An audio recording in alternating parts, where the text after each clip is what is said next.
And what makes it so different from... I started recording. It's fine, Welcome. What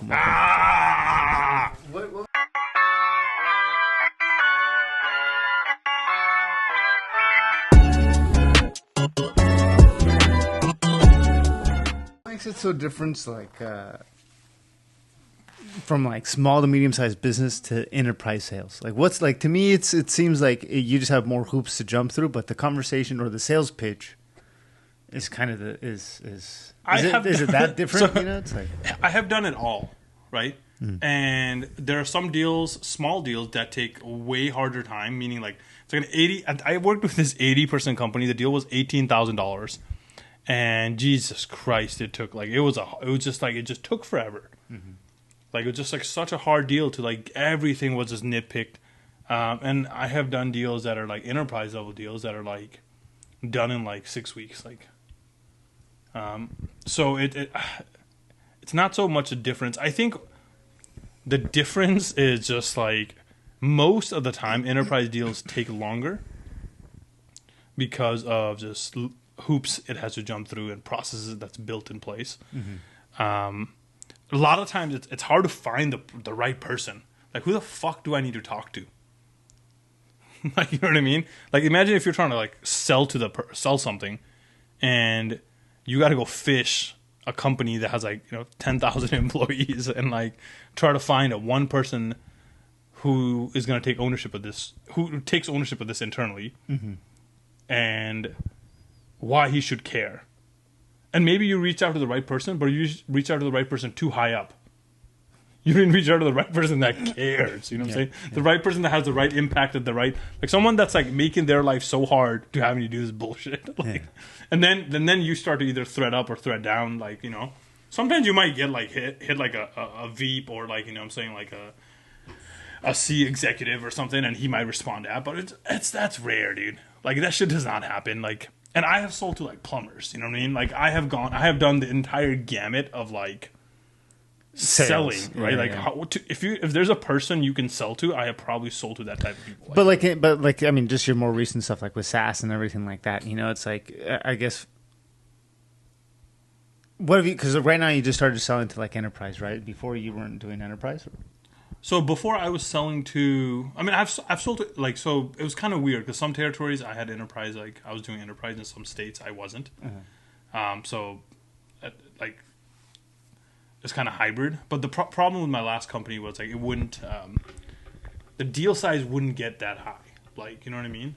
Like, it would cap out at like 120, like 130. Like, so it's like it was really hard to get like a deal that would get to like $1 million. Because if you can get deals like you can close at $1 million, that's where you start to like, start to make real fucking cashola. Like, Yeah, I understand. That place just wasn't the place to be able to do that. Correct. Yeah.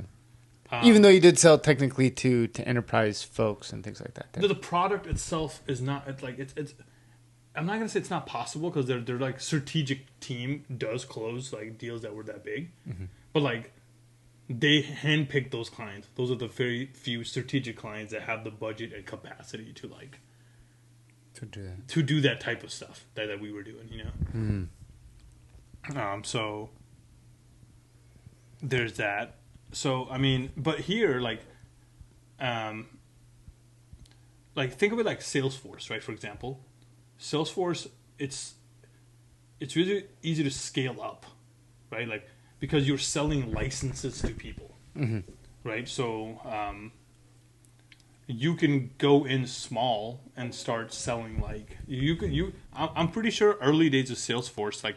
These guys were probably selling into like separate departments of companies, and then moving up, or like, you know what I mean? Like, there was a small use case, like a small team was using it. Oh, my marketing team is using it, or like. I remember a guy came into the Apple store one time, and he gave us like a class on Salesforce, and this is like when Salesforce first came out, and like, it was cool because like the whole idea was very like almost Apple centric. Like, everything was very like just you could, drag things, pull and drag. It wasn't like.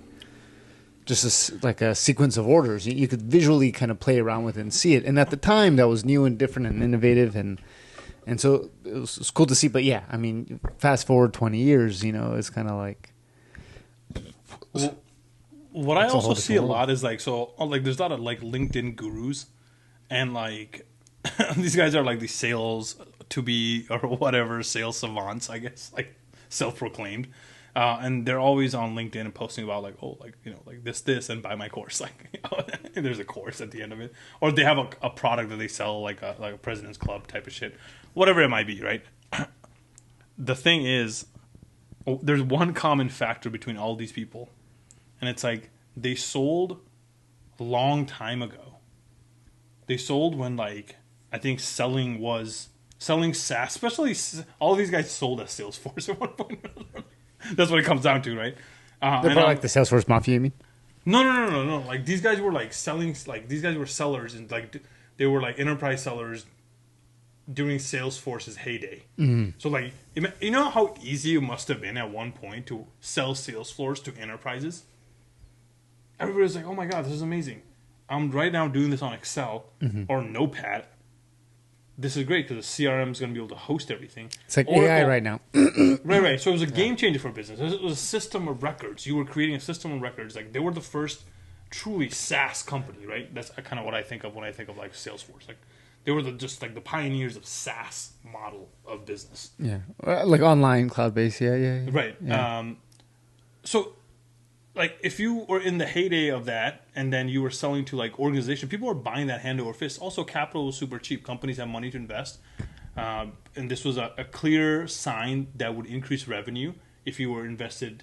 If you could bring Salesforce into your organization, you could show a return on investment very easily. Right? It might be crowded now because like it's been years. A lot of companies start out that's within already like Salesforce is already part of a company's budget. Like a CRM's already part of a budget. You know what I mean? If you want to start a company, like CRM has, what's your system of records, right? That's like a, you know, where are you going to do where are you going to save all the stuff, customers and stuff like that, right? So You need it. Everything like before. Right. Yeah. So, and if you're selling that at the time when every company was going through that change and migration, then it's going to be super easy to sell that. Right? You were at the right time at the right place. And a lot of these people went on to become like gurus afterwards. Like, but it's like, hey, like, just take it with a little bit of grain of salt. Like, you guys sold something that was very easy at the time. It was selling very fast. Like, okay, like, bring it back, dude. Like, oh, like, I got all this, like, different methodology that I'm doing. But, like, just stop, dude.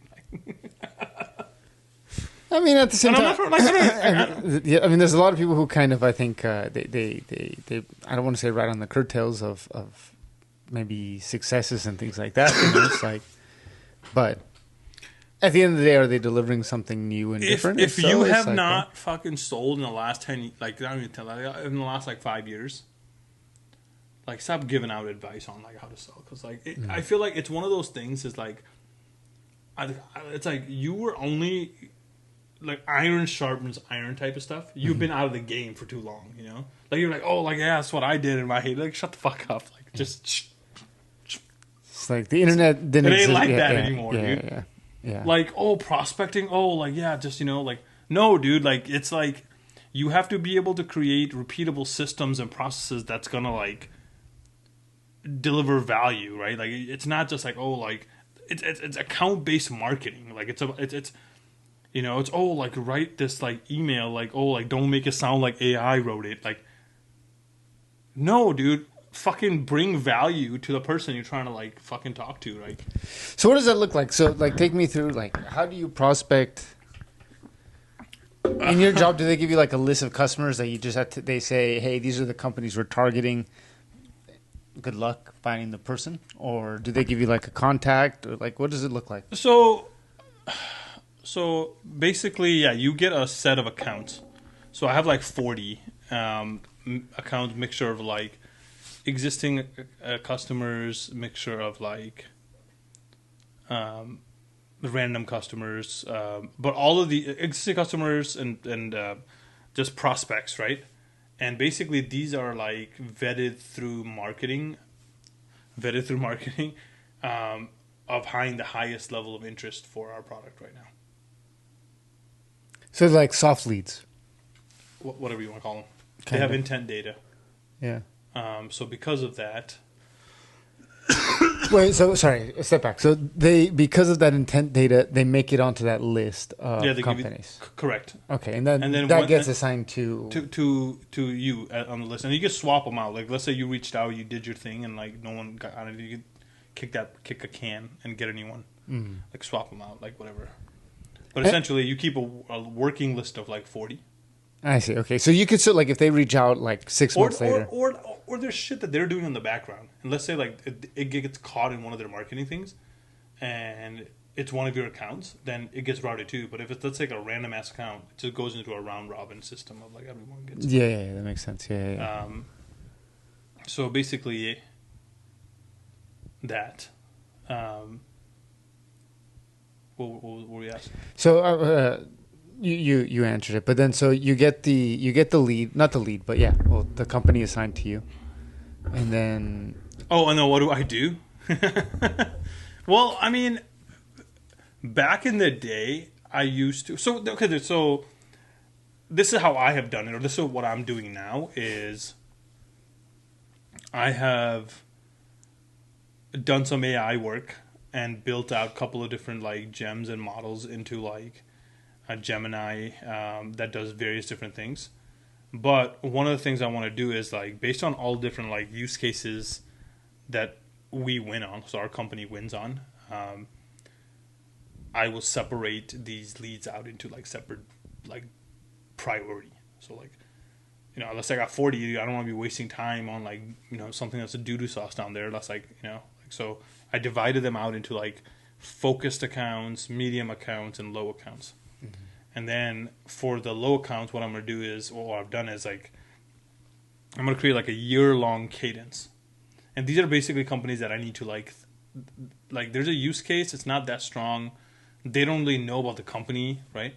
So these are going to be like more of like a evangelizing, like product evangelizing. So slow burn campaigns, few calls, but it's over a course of a year, right? And it's across a huge portion of the company. Mm-hmm. Like you're targeting like just to create awareness. So who are we? What do we do, right? And then those medium tier accounts, I do like one-to-one campaign, one-to-one marketing email campaign. So like, and so I wouldn't, so kind of personalized, but it's more company focused. So do like a lot of research on what is this company looking to solve. So most of my companies are publicly traded companies, or like companies that like one of my like prospects is like the NBA, mm-hmm. right? So like, so what is a use case? What is a public, you know, like usually they have like, you know, this is what we're looking to accomplish and stuff like that. So I will build out like sequences that are like, you know, 60 days, 90 days long that are just like heavily like focused on just ton of outreach, ton of personalized stuff, ton of gift giving, ton of just shit to get in front of them, to get in, like to see where, you know, if there's an initiative for this. Is it now? Because it might be where, hey, okay, we're looking at this. It might be in the roadmap, but like it's two quarters out. Okay, then cool. Like I'm gonna fuck, because it's a long game. Sure. Yeah. Right. And then there are those high priority ones. So what I do with those is like those one-to-one sequences, but on top of that, I also do one-to-one marketing campaigns. So these are going to be like where I, you know, my marketing team will do research and they'll set up like steak dinners, or like we'll try to set up like a company-wide sushi event. I see. Personalized ad campaigns, just a lot of personalized stuff. Right? They will put billboards outside of their company. So just like they'll buy billboard spaces and stuff. They'll have like a car, they'll have a car parked, like not a car, like a trailer parked outside their office. Take the fine and just have it printed, like, you know what I mean? Just get them seeing the company. Yeah. So like really good, like, so then I'll do those. That's a higher end. That's what they do. That's the high focus account. That's the one where I know these guys need the product. I know that these guys spend money on something, mm-hmm. And yeah, not necessarily the biggest name. No, these are the biggest names. This I mean, not a biggest name. These could be like, I'm trying to think of a company like Binance, for example, right? So they're all big names. So it's like it doesn't really matter, is what you're saying. Yeah, It's yeah. like it's more so whether they want it or have more of a need for it, I guess. Right, because like so it's like again, a lot of it comes down to like proving value. Like we do a lot of like stuff that helps save money from like fraud. Like if you're expecting like fraud, like promotion abuse. So let's say like if you're a company like one of my accounts is DraftKings, right? So, like so how they need it for gambling reasons or different things like that. or think of companies that are like giving out like companies that are giving out like any type of promotion, for example, right? Crypto would make sense. I mean, Like it's all get this and you get 10 tokens or whatever, right? Gaming, a lot of gaming companies, right? For example, what happens is like you'll get like bots that open up like these like accounts to get the money. Because think about if it's gambling, right? Let's say you get 10 free spins. Theoretically, each of those spins, you have a probability to win an actual prize. So if I'm a bot farmer, I can make like hundreds of these accounts through different like IPs and stuff, and actually steal money from you. And it's happening. So let's say like you have proven instance of this, right? You just like you can't figure out how to stop it. That's where we would come in. Like we'll figure this out for you. You have certain things that they have to have all these. Yeah. Right. So without going too much. I mean, it makes sense. I mean, the product makes sense. But I'm more so just like I want to understand like what that process is as far as like. No, so I do stuff like people aren't doing. It's like for instance, right now you mentioned it's like you send gifts like for like the medium ones, not the high priority, because the high priority sounds like you also have some medium assistance from the company because they do different kinds of marketing towards it. But what about like those medium ones where it's kind of like it's solely on you to kind of, I guess, prospect and find and do it, So I will try to So I can do a lot of things. I can reach out to like partners, maybe I can reach out to like, and again, it just could be like, hey, there's no initiative right now. There's no one willing to take the load. You want to do this? We're resource strapped. A lot of times that's the fucking problem. Nobody wants to take ownership of like taking this on. But it's like one of those things like, hey, like if you can do this, like you can change your company. Like you could be a star. You know what I'm saying? Like this will look big. You will have solved some like big problems that your company was having. Like so that's kind of the messaging you have to get around, right? Like that's like, hey, like you got to really like believe in what you're selling, dude. Like sure, yeah. But like I mean, like so, but you kind of. You don't spam the people, but you kind of know who to reach out to, and you kind of spam them a bit. I mean, like you kind of make it seem like it's not like the first place we worked at, where like the dialer is calling you're calling them 6 times a day. No, I get it, but I mean, it's not that. It's more so of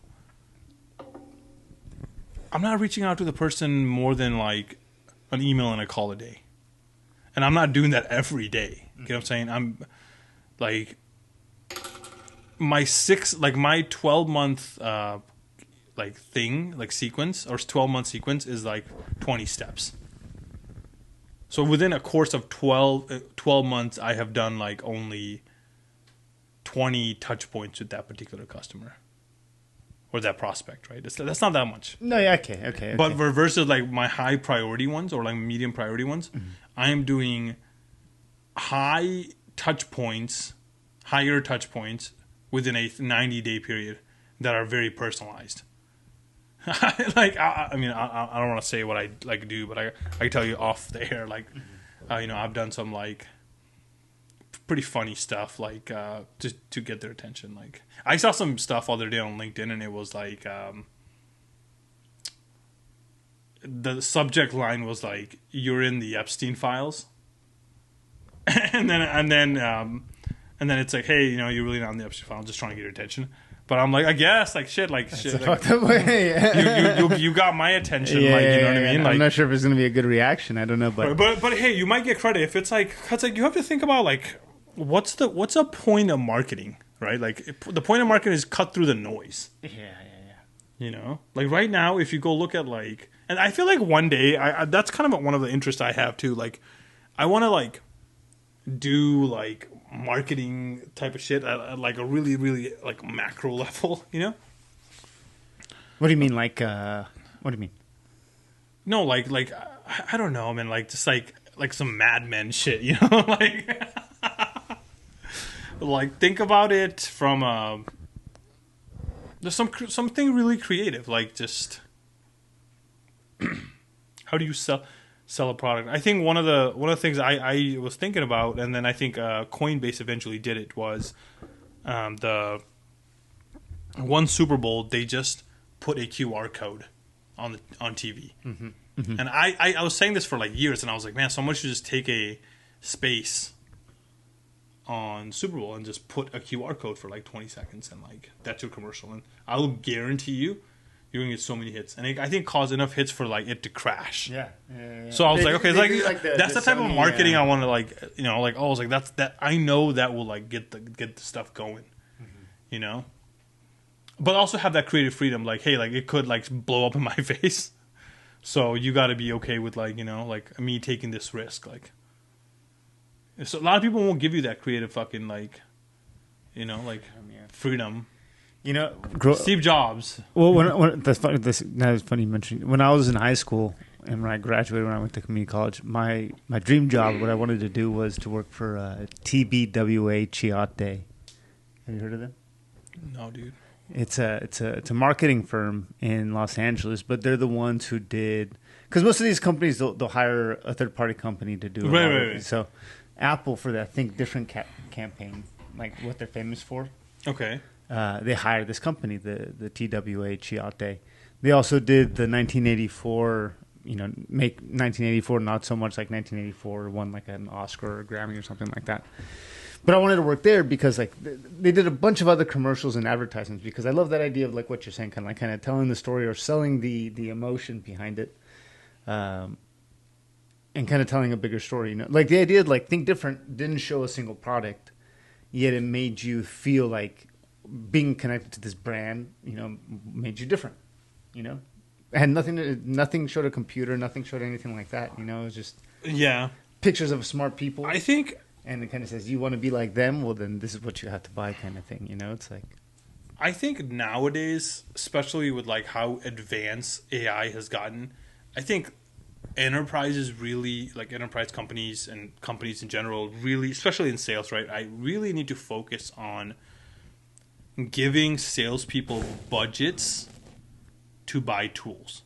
I think they need to somehow step away. And this is a lot harder than it seems, because I feel like there's a huge like security portion of risk that you're not like analyzing. Mm-hmm. But if it could be done, give salespeople ability to like buy their own tools, or like have budget for that. Because like I think we are in such a pivotal point in like how people should do things. It's like, okay, either you have to get people quickly that can adapt with AI and are willing to like do off the cuff stuff to help go in that direction, or you have people that are just not going to change, right? That they're just not going to do it. I have seen that over and over. Oh, like if I talk to somebody nowadays and they're like, oh, I don't use like AI for my stuff, or they're like, oh, like, yeah, I type it into like ChatGPT. I'm like, okay, like that's not what I'm saying. Like, what do you do? Mm-hmm. What are you doing?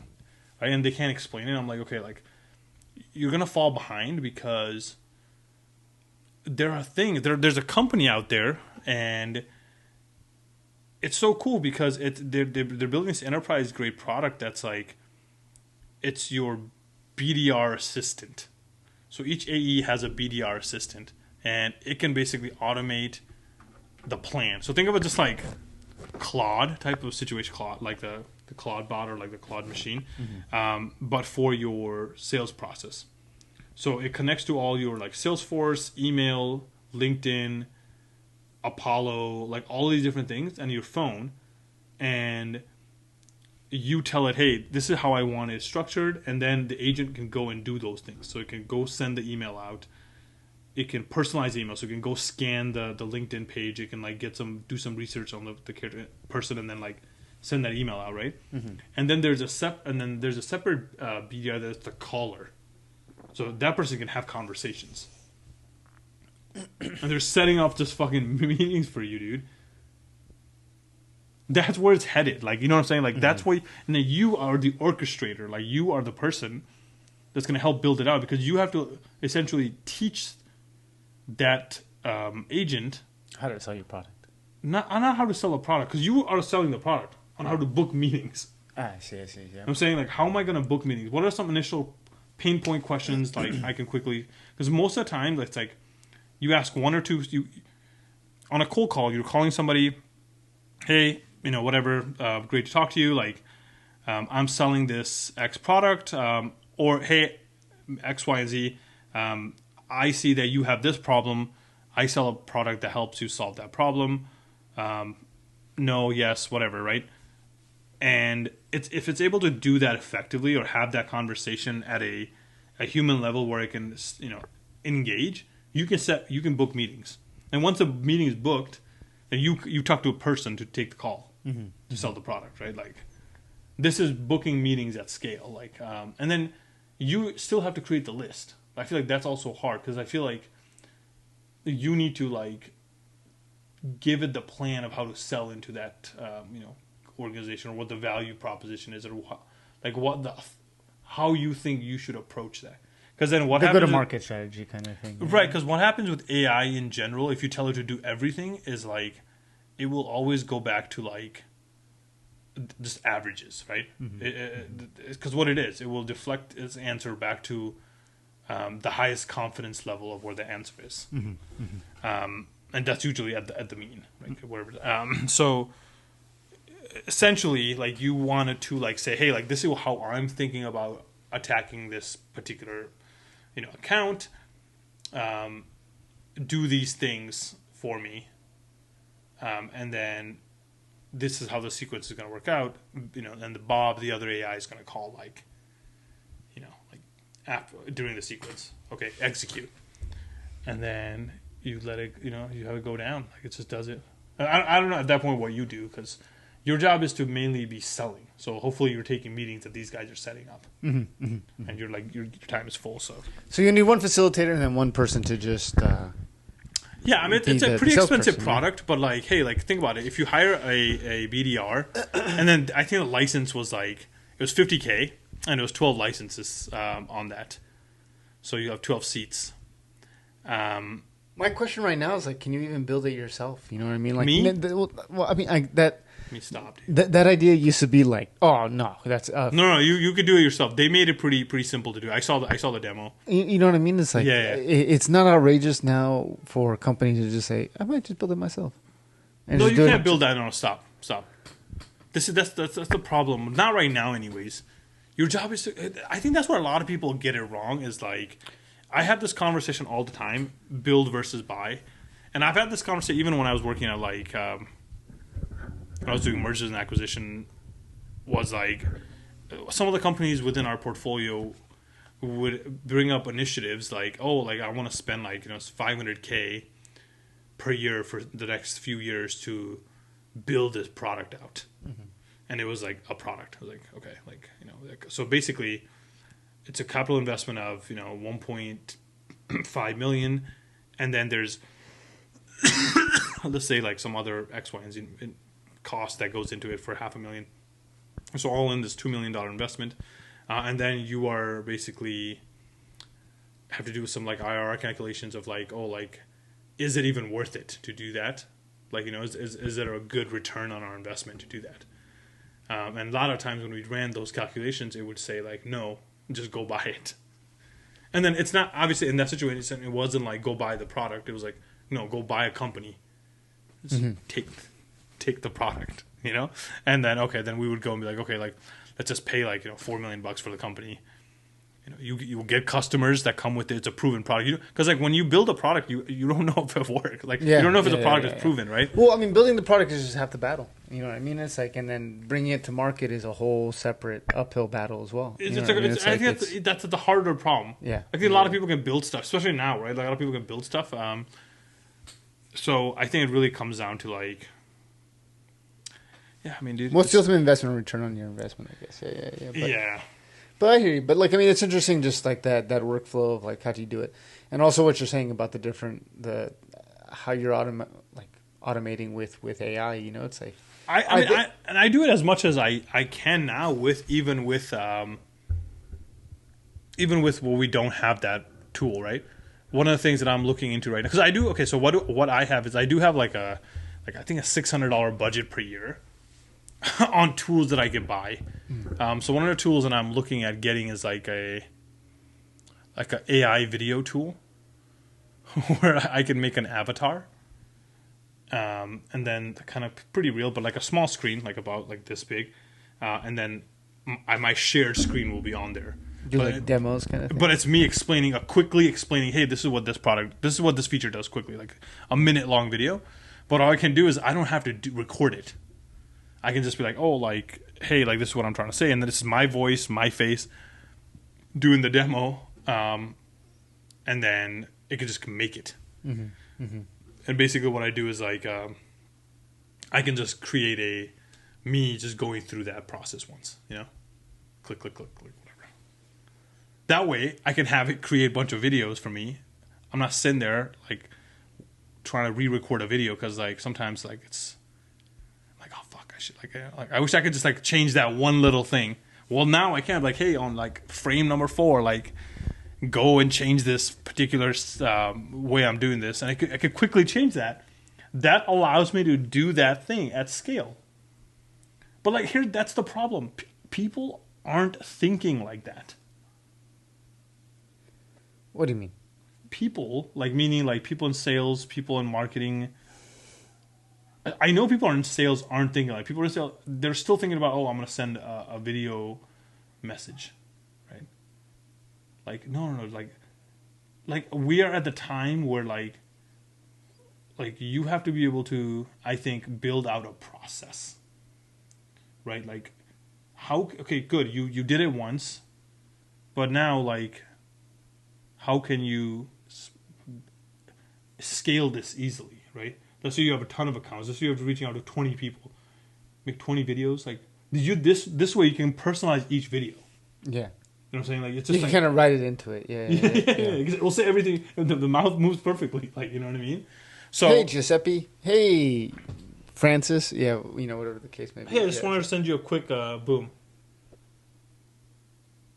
Yeah, no, I mean it makes sense and everything like that. But I think that again, I say a lot of these things, and I mean I do some of them, but like, I feel like I'm willing to go and do these things. Right? I feel like that's the problem. Like, well, I mean it's there's a lot to it. I mean, I think part of it is like what you mentioned is like the security side. Like I work in IT, right? So the big thing is security and how much access you want it to have to your systems, right? And everything in the mom has AI built into it now. Salesforce.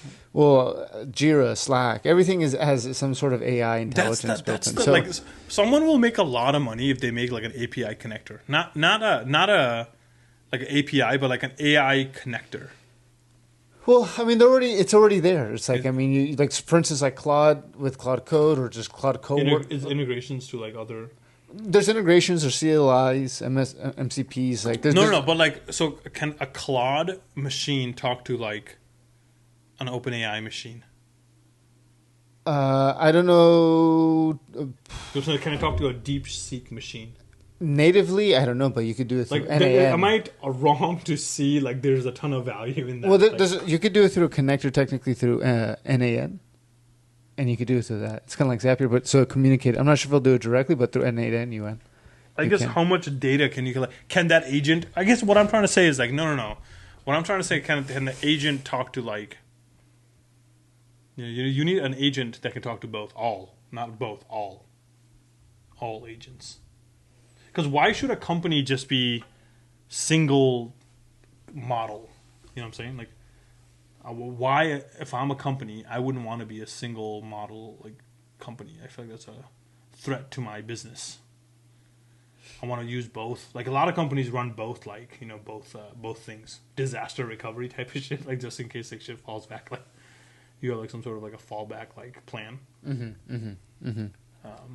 That's an interesting idea. I mean, like. Yeah, one that kind of gives you the best. Is that true? I might be I have no idea what the fuck I'm saying. Is that true? Can can a GPT can Claude communicate with all types of like AI agents? And I feel like if that's the case, I feel like they would just be talking mad shit. Like Grok would be like, "Oh, fuck you," you know, like some like straight like. Let me see. Is there a tool? Or am I just a dumbass and this is like just a API call? That's what it is. Because I feel like there's limited amount of data is passed through, right? Well, I mean, I guess technically, like it wouldn't. I don't think it'll communicate to every single one, but based on the question, maybe it could pick and choose which one is going to give you the best agent answer, to right? agent gateway. Okay, like there's see, someone thought of it, dude. I'm not out here thinking reinventing math, dude. Get out of here, like. Okay, But it's really just seeing the communication across the framework. because like think of it like this, right? Imagine when like what is going to be the base model? It looks like Anthropic is going to be one of the base models. Mm-hmm. It looks like OpenAI is going to be one of the base models, at least for now. Mm-hmm. And Google is going to be one of the base models, like. Grok is there, kind of, but not really the main players. No. But like, I feel like there's gonna be multiple different like language. Like, I feel like think of these as like a coding languages almost, right? But like a model, like like they're building. Claude is basically giving you a tool to build tools. Mm-hmm. It's like a. But I feel like eventually down the road there's gonna be more better ones like that. Like there's somebody that's gonna come in like just like we it's just better. A better Claude. For sure, because it happens in like even like in Ethereum, right? Like think about like in the crypto space, like they build Ethereum, and then all of a sudden, like there's like fucking so many of these coins, protocols that are just like, okay, that one's better, like it's better, like, and so it's like it's hard to say. The iterations of the iterations of the iterations that just inherently will have what all these other people have done wrong, kind of thing. Yeah, or are they just like? I only thing that's gonna stop this is like if let's just say like there's some like AGI stuff that happens, but I feel like that's years away. Like, I mean, these guys are making so much money, like $200 million, dude, annually. Or not even that, and then also like I think Claude is just like just coming out with products that's just like fucking up the world, dude. Like stocks, like just like it made a bunch of crashes, like or like it's like what is the Deloitte or like one of these like big four consulting companies? Mm-hmm. Like it caused a massive like layoffs because like what a Claude machine like the thing could do now. Were they overusing it and it just had like cut all these people, you don't need them kind of thing? No, they just came out with their own tool that does the exact same thing like the person would do. Like there's one for trading now. So they just released AI bots. But it's not like Claude caused a crash. Or no. They're just like saying, hey, like you get elite level. You know who did that today? Actually, speaking of that, was who owns Square and Cash? Jack Dorsey's company, Box. What are they called now? Square. Their parent company, Block. Block. They just laid off like 3,000 to 5,000 people. Jack Dorsey is one of the few people I think could be Satoshi Nakamoto. I was listening to. You ever heard of the podcast How I Built This? I feel like I've heard not all like I've seen clips. I think. Well, it's not a video. It's all audio, but it's a good podcast. Never mind, it's a guy named Guy Raz, and he interviewed the founder and CEO of Square. Like he founded it, and he talks about Jack Dorsey and everything like that. And he met Jack Dorsey when he was 15, and he hired him as like an intern to like just do stuff, man. But he was always like a genius, like a coder. He's building. He built something that can internet talk to without devices without any. Like, yeah. Like I was like, that's some like that. That is like type of stuff that like the creator of Bitcoin would. That is the definition of peer to peer. Like you were doing so like. Well, how they invented Square was pretty interesting as far as like using the audio jack and aluminum to do the card reader and the card swipe. And if you really think about Square, it really did unlock like the NFC payments, the tap to pay. No. Well, just like as a vendor, like a small business can now collect credit cards without having to pay like a huge because before you had to buy the terminals, and those terminals were pretty expensive. Like they weren't like cheap. You couldn't just be like some fucking Joe Schmo selling on the weekends with a terminal. Yeah, no, I know. You know, so it was like it changed the game for a lot of people to be able to do that. And obviously they've grown now to it being like the choice of merchants. You know what I mean? But I think like. Think about like taxi drivers, things like that, who used to always take cash, and then they say, "Oh no, I could accept card now with Square." Yeah, don't worry, pay directly. Yeah. Game changer, dude. Do you know now Uber's taking cash? Yeah, you could do tip and everything like that. No, just cash. You could pay in cash now. Yeah, I feel like that's. I mean, what are we doing here? Like we're going back in time, dude. I guess so. We don't need to do that. I feel like that's. I It's feel like it's like a lawsuit type of shit that happened. I think it's like discrimination. Yeah, it's like my credit card doesn't work, but I have like $20.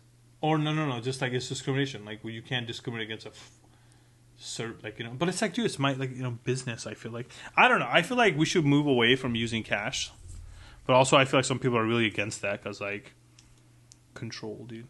Social credit system, you know. I mean, I guess Palantir, dude. maybe. I think it's like that. I think that's those fuckers are evil. You know, I bought Palantir when they were a SPAC. I made a lot of money in Palantir. I wish I would have kept that stock. I would have made Palantir a lot more money. is it's not a good company. Dude, it's just like Cambridge Analytica, man. Let's be honest, man. They're just ahead of the game. I talked to a guy who used it and like he was deployed and he like was able to like put into action. He says this shit is crazy. Is it like the like you know like have you ever seen like the Minority Report kind of thing? No. It's Fast and the Furious. Like when they have this thing called the God's Key or something like that, and it's like it basically knows everything. It's like you go and you type a name. It's like boom, the God's Key just fucking like I don't know if it's called the God's Key. So I imagine, but it's like a thing that's just like you know has all the data points. It'd be like so cool. Let's say if you type like Oscar Diaz, right, and then bam, every picture. Like there's a satellite pointed towards this house. Yeah. And then boom, all your information. You know, he shits this many times a day. Like, you know, like blood type, like every possible. I don't even know my blood type. No, but they got everything. I know. So like, I'm sure they do. And then like you know like they also have like you know how is he gonna squeal? You know how are they gonna make it? You don't think they got that? Yeah. Right? Like what are my secrets? How do we turn him? Like how can we turn him somehow? Like you know. They send you as a fucking agent down to Mexico, not down to like Colombia, dude, like to break up the cartel. That's how they do it, dude. I go to Mexico for the CIA. I'm a patriot. You wouldn't do it, dude. I'd do it. You wouldn't do it. I make a lot of friends in Mexico. You wouldn't do it. I'd be a good CIA agent. I feel like you would be a bad CIA agent. In Mexico? Just in general. You think I'd tell everybody I work for the CIA? No, I just feel like you are not gonna you're just gonna die. They're gonna kill you. You're not gonna make it. I'm gonna get caught real fast. Yeah. I'm gonna say, dude, this dude's a you're gonna fucking... get caught, like, slipping, dude. It's like... Oh, shit, like... Is that a wire? What is that? So, like, they're gonna have two phones, and you're actually gonna give them, like, the wrong phone. And it's like, why does your phone say the CIA? Yeah. It's all American flag. It's the CIA logo. Yeah. Oh, yeah. Oh, fuck. Me with the head of the CIA. Yeah. So, I mean... I think like these types of ops run so deep, like you know in our government, like you know, Yeah. like Mossad and like you know, Jeffrey Epstein, dude. We're watching the document. I was watching the documentary that Jeffrey Epstein. Like, dude, it's just like the FBI visited him like 3 times, 4 times. All these. You think he was an agent? From Mossad? Yeah. I don't know. Was he a? What do you think of the guy, dude? I don't think very highly of the guy. I don't know the guy, but I don't think... like, damn. Yeah. So I don't think you paused there for a second, Oscar. What's up, dude? I felt like that was like a loaded question. That's why I'm like, what? Like when I'm going to see, like, he's all right. He's horrible. He's all right. Immediately, fuck that guy, dude. I don't know him. You really thought about that, dude? That's crazy. That's funny. No. I mean, obviously, horrible human being and everything like that. A narcissist, a manipulator. You think But I guess that's my question: is like, was he just like kind of like a Bernie Madoff, just like a master manipulator, or was he like a Mossad agent? I guess like what you're saying. You know, it's like I think Bernie Madoff also was the president of. No, stop. Of the New York Stock Stop Exchange. rolling those two people into one. Well, dude, they're not far off, Stop. man. No, 80 stop, billion. stop. He defrauded $80 billion. One is just defrauding person, Well, and okay, one's a sorry. fucking- Yeah, I shouldn't say he's one's way extremer. But I think he was like he was an agent, dude. I think there's 100% proof that this guy was a fucking. what's the proof? There's a bunch of proofs on doc. He's wearing like the t-shirts and some of the photos. He's listed on like a bunch of like files, documents, classified documents. Like, here's the thing, dude. He just could have been one of those guys that like the government just needs to have. That's like just at a high place and can like just get dirt on people. Like that's his job. Mm-hmm. Him as an agent, his job is like, hey, you just got to catch as many people under compromising positions because when the time comes, we need to use them. Mm-hmm. That's it. That's all you got to do. Like that's your sole job, and that he put up the whole operation. Like so, his Ghislaine Maxwell, her dad was an agent For Mossad? Yeah, proven. So like, and bro, there's too many ties, dude. Like, he's like, just it's like just.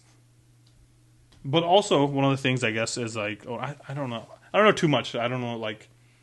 I just tell you what I hear from the internet, and then like I have no validation or confirmation of this actually real. But more so, it's just like, yeah, just trust me, bro. Trust me, bro. But what I did hear on the internet was that there are files that are missing from like 1998 till like 2003.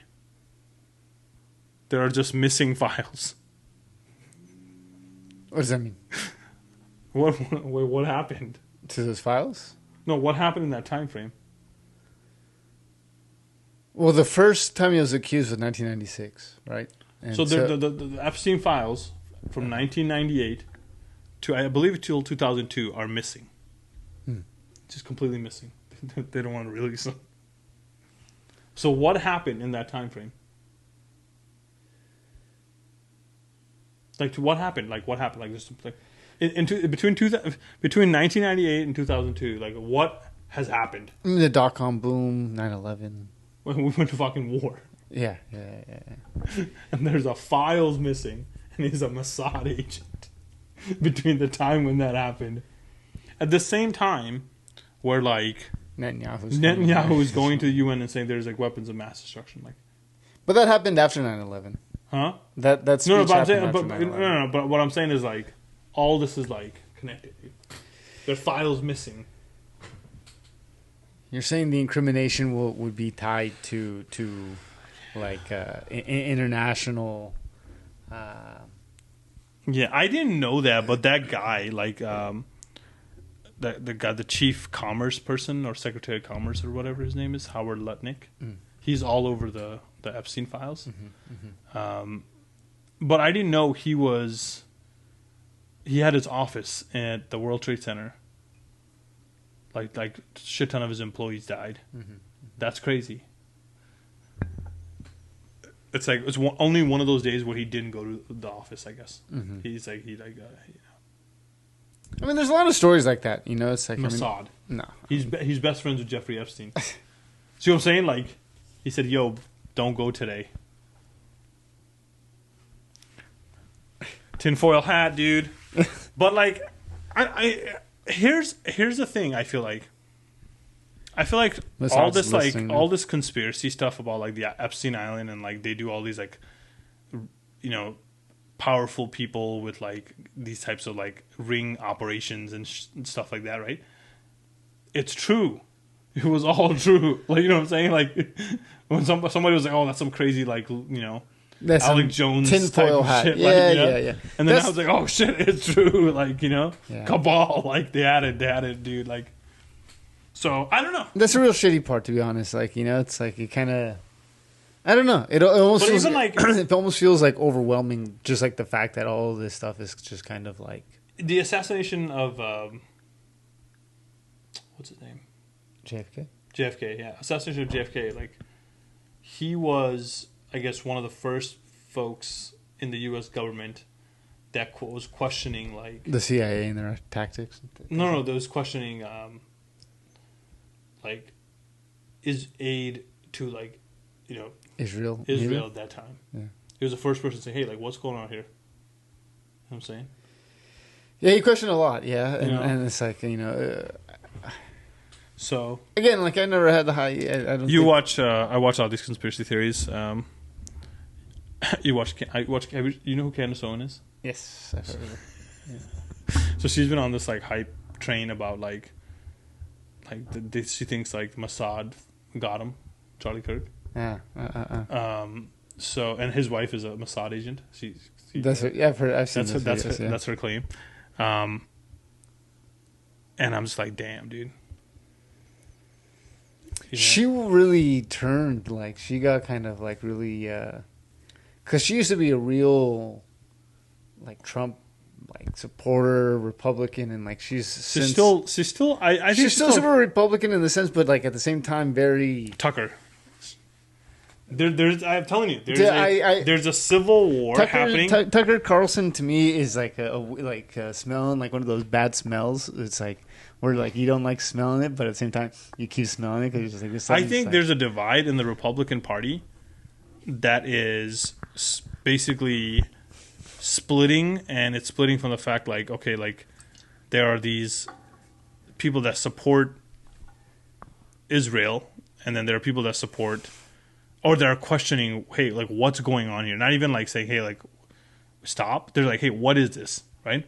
And I think there's a movement going on within like the Conservative Party that's like really questioning like, hey, like what's going on? Like why are we doing this? Like there's problems here in this state, and why are we going and funding another war? Mm-hmm. Mm-hmm. You know, like people, and I've said this before, like is people you wonder why groceries are so expensive. You wonder why you can't get a house right now. You wonder why like even back in like 2000s. Single family home could support a one person could support us, a house. And why can't you do that now, right? And it's because we went to these endless wars for 20 years in the Middle East, right? That is why we spent trillions of dollars into wars that we shouldn't have had to support this industrial military complex. And that's basically why things are expensive now. That's the real reason, dude. Like, you want to know? That's the real fucking reason. No, that's the truth, dude. They had to print. They needed to fund the war. They needed to print more money. You print more money, price of things go up. Like it's not like. And how do you get more? Hey, we don't want to tax more because like the people are pissed. They don't support that. Well, we got to go to war. So we're just going to print more money to support this war. But I don't think it's as easy as just putting it on that. Like, think about, like, for instance, the war in Iraq wasn't the reason why we had the 2008 financial crisis, right? It was people in banking and in finance Bro, you want to okay, wait. Let me take this. It's people taking advantage of low-income folks and giving them leases and giving them money that they knew they could not pay. No, listen. Once let me take this full circle back to you right now. The 2008 financial crisis, right? One of the big players in that financial crisis is Bear Stearns. Mm-hmm. Bear Stearns, what they did was they collateralized these like CDOs and started retranching them, selling them, right? Mm-hmm. And they put these assets into a foreign entity bought in the Cayman Islands, right? Mm-hmm. And that's why they were able to do this for so many years off their books. So like if you had bad assets, they'd be like, hey, like where's the bad assets on your book, right? Mm-hmm. But they put this in a separate thing in somewhere else. And that shell company, right? Guess who is the owner of that shell company? Jeffrey Epstein. Shit. But I mean, think about that. Like, oh shit, comes back full circle, dude. That doesn't help, though. I mean, but that'd be too much of a puppet. When I found that out, I was like, holy shit, dude! Like that's crazy. And I think it's And if we could look it up, I think it's Bear Stearns. Lehman Where Brothers. did they? What company did they put their bad debt into to hide in their balance sheet? And I think you can find that company, and then you can search who the company owner was, and I was like, holy crap, dude, this is like crazy shit. But they were just one of the banks to fall. They weren't the one who. I think after they fell, it was went down. Lehman Brothers went first. Yeah, they went first, and the Bear Stearns fell right after. I mean, I think the problem was, you know who really caused this type of stuff, to be honest? Like Morgan Stanley. Like these companies that are like, it's just like years of like problems. The money got too good. People started getting greedy, you know, and just like it's just one of those things that's going to happen. There was too much like They don't mention anything about the Cayman Islands, but I mean, all of it was just bad business that they had connected to everything. I'll send you an article, dude. We'll pull it up next time. All right. And from my understanding of it all, it was just bad CDOs all around, and what they were doing was just putting shit into shit into shit. And then Right. selling But it like as again, A+. these are public traded companies, so their balance sheets have to be showed to the public. But what they sure, were, but people weren't like that, and that's the whole thing. They were not No, showing no one it was. in Well, no, people were. No one was looking into the real estate numbers because real estate was the safest bet. no, So again, no one was paying attention like that, and that was the whole thing. no, they of, were like, just hiding it. That's what they're saying. They were just hiding this. that's where the whole idea of the Big Short comes from, or like the movie where it's like all of this is public, but no one was looking because it was such a real estate was just never seen to be a risky bet. That, but also like I feel like there's a lot of stuff that was wrong with that whole thing. Was the fact that like they had these agencies that grade the bonds, and these guys weren't grading them right. They were in the Correct. sauce, dude. Yes, and yes, that was the yes, failure. yes. If they had said, "Hey, no, these are shitty," then it would impact the whole market. But these guys were just like, There was a lot of corruption. It was a these perfect guys were the storm. biggest fucking culprits. Like that was unethical. They should have been like, these are not the good. Moody's ranking, yeah. Right. Yeah. Yeah. So I think that was a big fuck up. Like, It was a perfect storm of things, right? It was like if Yeah. the Moody's not doing their job of doing isn't that that, also when it's- Bernie Madoff got caught? yeah, like in the crisis, around the right? time. Like yeah, the money was it tight. exposed a lot of things. Yeah. Like a lot of the cards kind of fell in a lot of things, but I don't know. It's going to war is never going to be a good thing. I don't think war is the answer, especially if it's a war fought for kind of somebody else and things like that when we don't necessarily have to get involved. Unless we have, no, there's not unless, it's like. I just feel like it's like Okay, here's my unless. Unless you say, like, okay, you're honest with it and say, well, I want to go conquer the Middle East because they have oil and I want to own it because if not, China's going to take it kind of thing. If you're going to be honest, we're going to say, well, wag of the finger, maybe we don't want to do that. But be honest at least. Don't tell I feel me. like also like Don't tell if me it it's in was- the name if of it- freedom if- and democracy and If then it go was just simply just blow about up a- conquest and stuff, like I feel like like there are things strategically it's probably better. Like like you went and did that in Venezuela. Or, That it's would like, make kind of sense strategically. I don't know. we don't. It's too far. Like why are we trying to get involved in a place where we don't have like strategic advantage? We don't speak the language. It's different religion. Like completely. Things that are different. A lot of it feels just like it's like an ongoing battle that happened 3,000 years Also, ago. I feel like if we like just say, hey, like we don't want to help anymore, they're gonna get clobbered tomorrow. You know what I'm saying? Yeah. You're like you're too deep in the everything. game. Yeah. At this point, it's like fuck. Like it's like a friend that's just a total piece of shit, and it's like you steal your friend.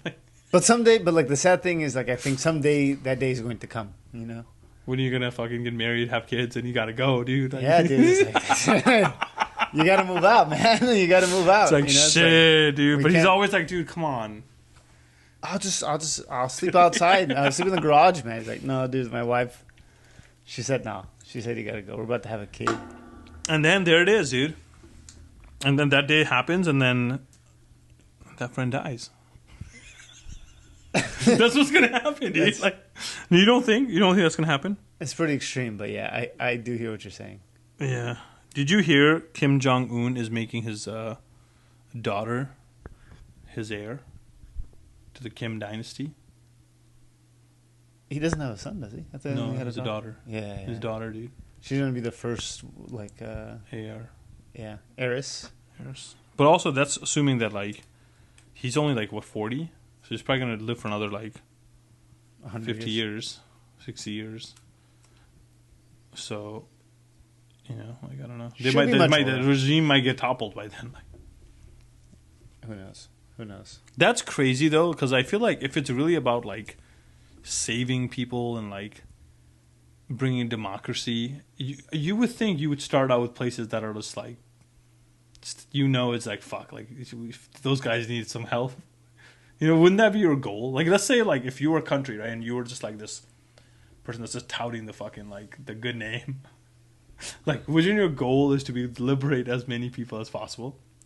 Well, I mean, we did technically. We had the Korean War. We were there in the 50s when like coming. But like, I feel like that just like didn't. You know, what did that do? I feel like it did nothing, dude. But I mean, then you ask yourself like, what's going to be different this time? Is it really going to do that much more of a difference, or are we just going to go to war just to go to war? In which case, Sun Tzu, The Art of War. I feel like the greatest country... the greatest general is able to win a war without shedding a drop of blood. You know, what if they just say, you know what?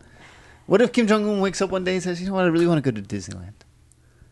I don't think we should be a communist country anymore. You think that could happen? Crazier things have happened.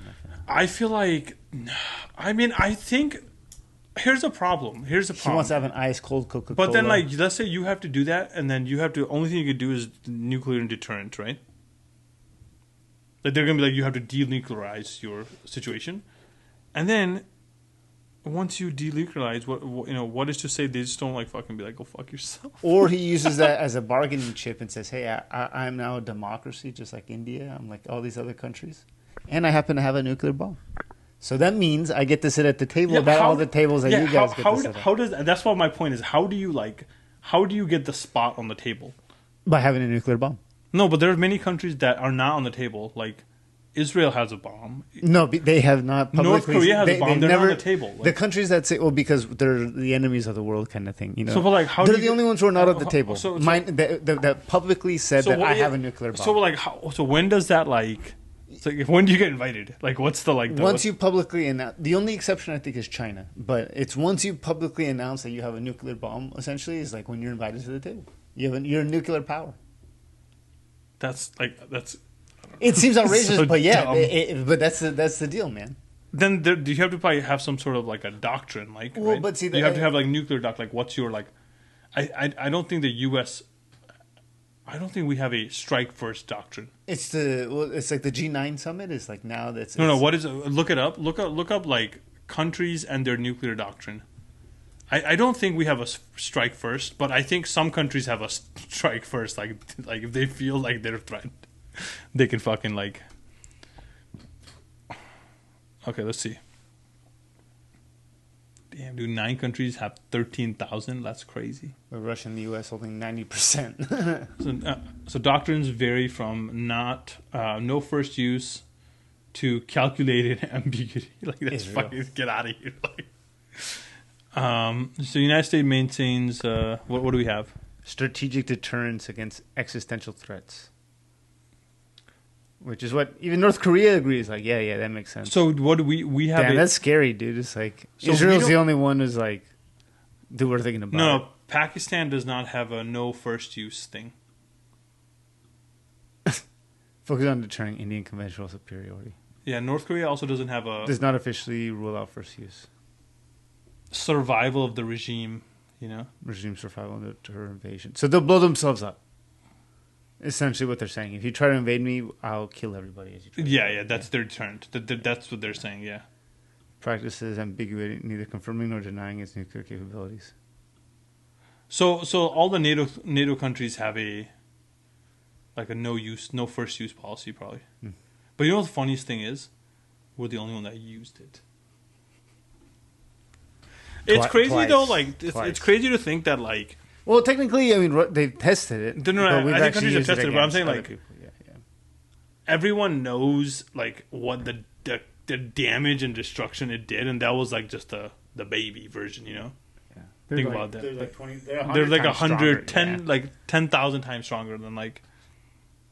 That's crazy. It's a pretty wild. Next episode, dude. Oscar's getting a wedgie. We're doing it. Oscar's getting a wedgie next episode. Log in, tune in. Wear comfortable underwear, Oscar. I'm gonna cut holes into it so it doesn't hurt me. Yeah. All right. Arrivederci.